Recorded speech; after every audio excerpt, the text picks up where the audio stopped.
तो अब हम लोग करगली जो मैदान है यहाँ पर इंटर होने वाले हैं, क्योंकि यहाँ जयराम महतो पहुँच चुके हैं और उनके साथ उनकी सेना भी पहुँची हुई है। एक नज़र देखिए। राज में चढ़ के बात करते हैं। अच्छा एक बात बोलिए भैया, उत्तर प्रदेश के लोग भी रहते हैं? माइक से ही बोलिए ना। हाँ बोलो। रहते हैं उत्तर प्रदेश के लोग रहते हैं? हाँ रहते हैं। बिहार के लोग रहते हैं? बंगाल के लोग रहते हैं? पूरा स्टेट का लोग रहते हैं। पूरा स्टेट के लोग रहते हैं, लाखों में रहते हैं। लाखों में। क्या आपके प्रदेश में उन्होंने कभी अधिकार मांगा है?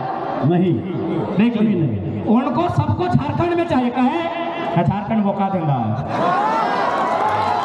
देखिए दादा सामने है, सबको झारखंड में चाहिए।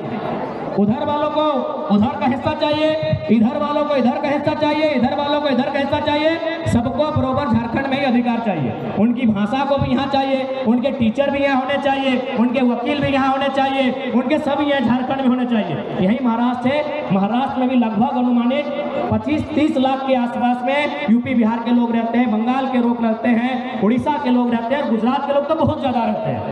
और एक बात, आज आपको एक बात क्लियर कहना चाहेंगे, 1960 से पहले आपके महाराष्ट्र का नाम बॉम्बे था, बराबर है भैया? बॉम्बे नाम था। उसके बाद जिस प्रकार हम लोग बिहार से झारखंड अलग करने के लिए मूवमेंट किए, वहाँ भी एक मूवमेंट हुआ। तो वहाँ क्या होता है, 1960 में दोनों राज्यों का विभाजन हो गया। बॉम्बे बना गया, एक तरफ महाराष्ट्र और एक तरफ गुजरात। आज जो बम्बई नगरी है उसको बनाने में गुजरातियों का बहुत बड़ा योगदान है, उनके व्यवसायियों का, उनके व्यापारियों का। लेकिन आज तक गुजरातियों ने नहीं कहा है कि महाराष्ट्र में गुजराती भाषा को मान्यता मिले। नहीं, कभी नहीं। आज तक गुजरातियों ने नहीं कहा है कि महाराष्ट्र में गुजराती भाषा को मान्यता मिले। तो फिर ये पड़ोसी राज्य वाले बार बार कहे करते हैं, कभी भोजपुरी को मिले, कभी मगही को मिलेगा। कहे मिलेगा भाई? क्यों? और एक बात सुन लीजिए, हमारी लड़ाई कोई भाषा भाषी की नहीं है, बात को समझिए। हम लोग हर एक भाषा का सम्मान करते हैं, क्योंकि भाषा किसी की माँ की है। भाषा मातृभाषा से जोड़ा जाता है। जैसे हम लोग का किसी का संथाली है, किसी का कुड़माली है, किसी का खोरटा है, किसी का मुंडारी है।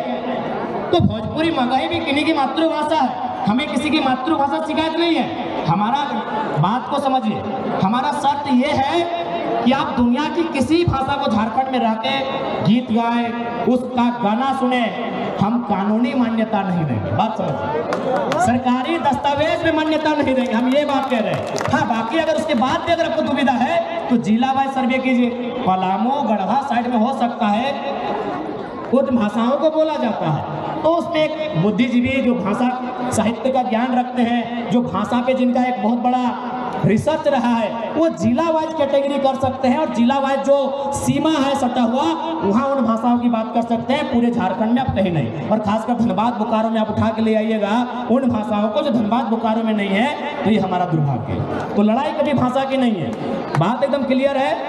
तो इसलिए जो भी लोग हैं इस राज्य के नहीं है, और आपसे तो हम एक संदेश देना चाहेंगे, जब आप महाराष्ट्र जाते हैं तो भाई महाराष्ट्र की आबो हवा को स्वीकार करते हैं, तो झारखंड आए हैं, बिल्कुल झारखंड की आबो हवा को स्वीकार कीजिए। और एक विशेषकर जो अनूप सिंह जी हैं और उनके जो समर्थक हैं, क्योंकि जैसा कि इतिहास कहता है, चपरी के सूर्यनारायण महतो ने उनके परिवार को यहाँ बसाया है। तो जैसा कि इतिहास कहता है, हम उनसे यही कहना चाहेंगे कि यदि आप यहाँ रहते हैं, अच्छी बात है। तो जिन लोगों ने आपको जमीन दिया, जिन लोगों ने आपको कोयला का खदान दिया, उन लोगों को नेता मानने में क्या दिक्कत था? अगर कोई महाराष्ट्र में रहेगा तो मराठी को नेता मानेगा, मानेगा कि नहीं मानेगा? मानेगा। लेकिन हमारे झारखंड का दुर्भाग्य है, भाई झारखंड में रहते हुए भी झारखंड के लोगों को नेता नहीं मानेगा। फिर भी हम उनको कहेंगे कि आप निश्चिंत रहे, व्यवसाय करने से कोई रोक टोक नहीं है। नौकरी चाकरी प्राइवेट सेक्टर में, सरकारी सेक्टर में भी कुछ प्रतिशत कोई रोक टोक नहीं है। तो इस और एक बात आपको भी हम कहेंगे, अरे हम तो शुरू से बोले हैं कि बंगाल हमारा बड़ा भाई है, बिहार हमारा मंझला भाई है, उड़ीसा हमारा संझला भाई है, और हम छोटे भाई हैं। हमने हमेशा बराबर कहा है कि बंगाल हमारा बड़ा भाई है, बिहार हमारा मंझला भाई है, उड़ीसा हमारा संझला भाई है, और झारखंड छोटा भाई है। लेकिन एक सवाल हम कहेंगे, यदि मान के चलिए चारों भाई में बंटवारा हो जाता है, तो क्या आपने कभी सुना है कि बड़ा भाई, मंझला भाई, संझला भाई मिलके छोटा भाई का हिस्सा में कब्जा करता है?